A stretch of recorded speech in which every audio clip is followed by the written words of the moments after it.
Assalamualaikum warahmatullahi wabarakatuh. Alhamdulillahilladzi khalaqal mauta wal hayata liyabluwakum ayyukum ahsanu amala. Ashhadu an la ilaha illallah wahdahu la syarikalah wa ashhadu anna sayyidana wa nabiyana Muhammadan abduhu wa rasuluh la nabiyya ba'da amma. Saudara kaum muslimin, para pendengar yang dirahmati Allah, yang diberkahi Allah, insya Allah di dunia dan nanti di akhirat. Saudara, sudah lebih dari 3 bulan lamanya kita hidup dan beraktivitas di tengah merebaknya wabah virus corona. Virus corona ini merupakan virus yang sangat mematikan. Bentuknya sangat kecil, hanya seukuran mikro. Tapi yang kecil ini mampu memporak-porandakan, mampu meluluh lantakkan segala aspek bidang kehidupan. Mulai dari bidang pendidikan, banyak anak-anak dan para mahasiswa tidak dapat mengikuti proses pembelajaran sebagaimana mestinya, sehingga tujuan yang telah direncanakan tidak berjalan secara efektif dan efisien. Kemudian dalam bidang ekonomi, banyak saat ini perusahaan-perusahaan besar yang sudah gulung tikar. Banyak perusahaan-perusahaan besar yang sudah mem-PHK-kan ribuan karyawannya. Akibat dari kebijakan distancing sosial. Dan dampak dari itu semua, maka merebaklah kepada bidang sosial, di mana saat ini masyarakat sangat membutuhkan bantuan pangan. Saat ini masyarakat yang kurang mampu, masyarakat lemah, sangat membutuhkan bantuan sembako. Dan dampak lain, yakni dalam bidang keagamaan. Saat ini umat beragama di seluruh penjuru dunia tidak dapat melaksanakan ritual ibadah sebagaimana mestinya. Bukan saja umat Islam, umat Kristiani, umat Buddha, umat Hindu juga demikian. Saudara, fenomena ini merupakan salah satu tanda-tanda kekuasaan Allah. Fenomena ini merupakan salah satu kebesaran Allah Subhanahu wa ta'ala yang ditunjukkan kepada manusia, bahwa manusia itu pada hakikatnya adalah makhluk yang lemah. Manusia itu pada hakikatnya adalah makhluk yang tidak berdaya. Negara superpower, negara adidaya Amerika Serikat yang memiliki teknologi yang super canggih pun tidak berdaya menghadapi wabah virus corona ini. Bagi kita orang yang beriman, saudara, ini merupakan tanda daripada ujian yang diberikan oleh Allah Subhanahu wa ta'ala. Ini merupakan cobaan yang diberikan kepada orang-orang yang beriman. Tujuannya tidak lain dan tidak bukan adalah untuk melihat sejauh mana keimanan dan ketakwaan seorang hamba di sisi Allah Subhanahu wa ta'ala. Lalu bagaimana sikap kita sebagai seorang mukmin di dalam menghadapi wabah ini? Akankah kita berdiam diri saja? Tentu tidak, saudara. Setidaknya ada 5 hal yang mesti kita tanamkan di dalam diri kita. Yang pertama adalah sifat sabar. Kita tanamkan kesabaran dalam diri kita. Sabar itu pada hakikatnya menahan diri dari hal-hal yang tidak diridhoi oleh Allah Subhanahu wa ta'ala.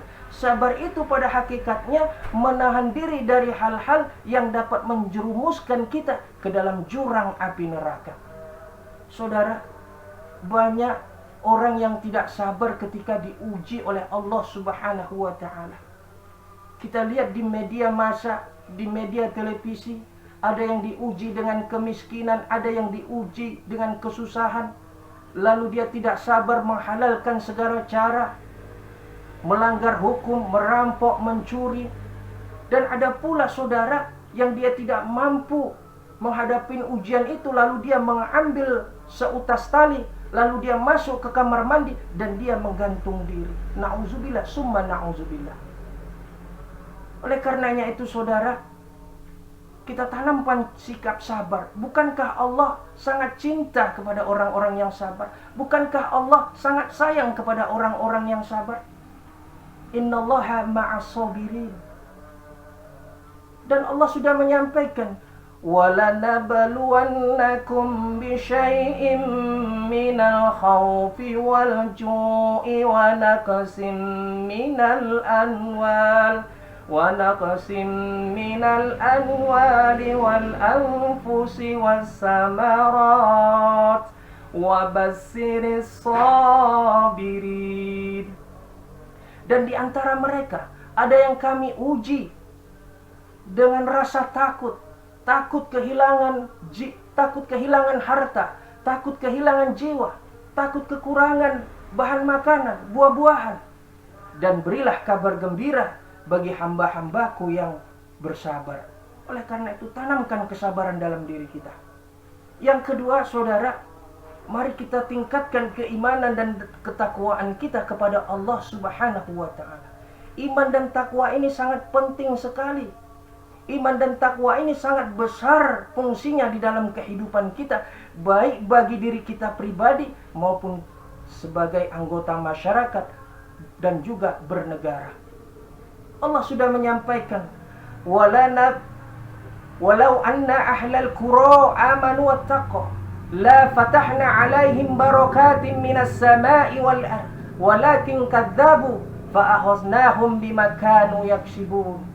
Apabila penduduk suatu negeri, apabila penduduk suatu masyarakat beriman dan bertakwa kepada Allah, Allah akan berikan berkah dari langit dan dari bumi.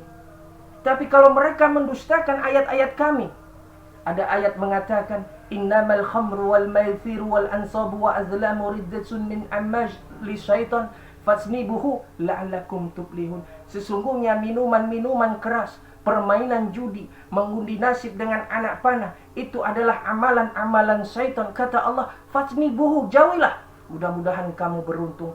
Tetapi dalam praktek kehidupannya, masyarakat kita masih banyak mengkonsumsi minuman-minuman keras. Minuman-minuman keras dijual bebas. Banyak juga masyarakat kita yang mengkonsumsi narkoba. Di mana-mana, di kampung-kampung narkoba sudah dijual bebas. Bahkan para generasi muda, anak-anak juga sekarang sebagian sudah terkontaminasi oleh narkoba. Mau dikemanakan bangsa kita ini ke depannya? Saudara, selanjutnya yang ketiga yang mesti kita tanamkan, banyak-banyak kita minta tolong kepada Allah. Karena pada hakikatnya tidak ada sesuatu di dunia ini bergerak atas izin Allah. Bahkan dedaunan pun bergugur dari pohon, bergugur ke bumi juga atas izin Allah. Karena itu kepada Allah lah kita minta tolong. Dengan apa? Dengan berdoa. Ud'auni astajib lakum. Berdoalah, mintalah, niscaya akan aku perkenankan, niscaya akan aku kabulkan.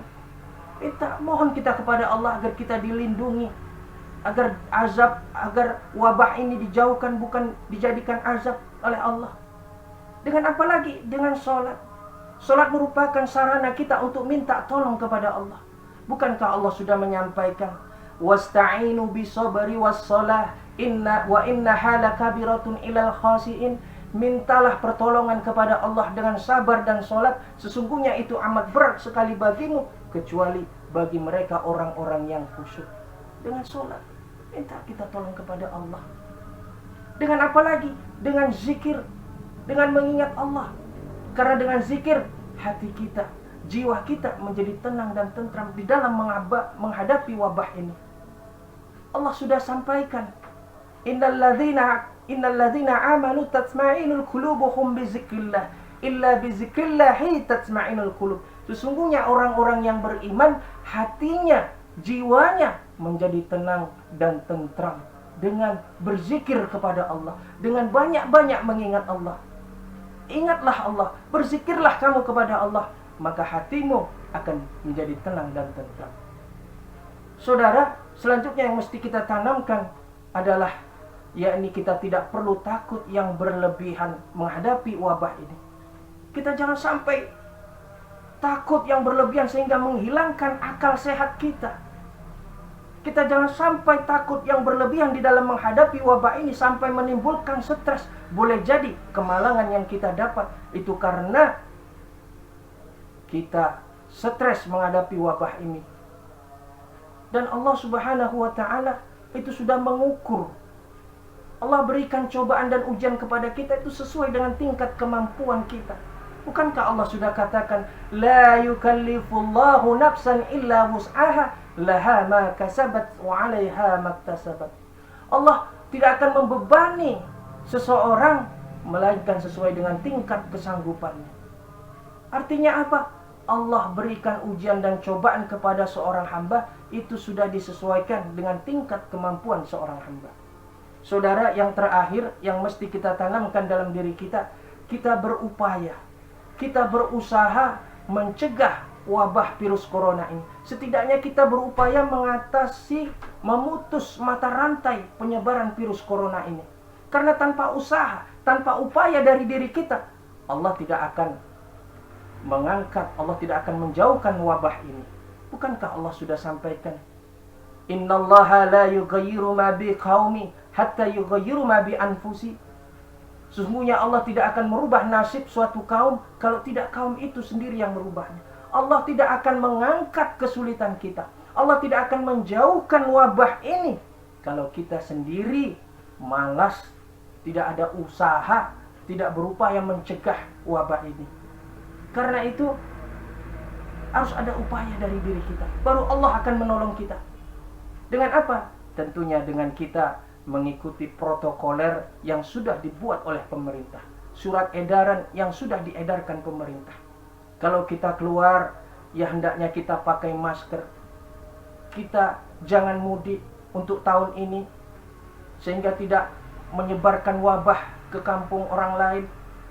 Dan kita banyak-banyak mencuci tangan dan senantiasa kita jaga jarak.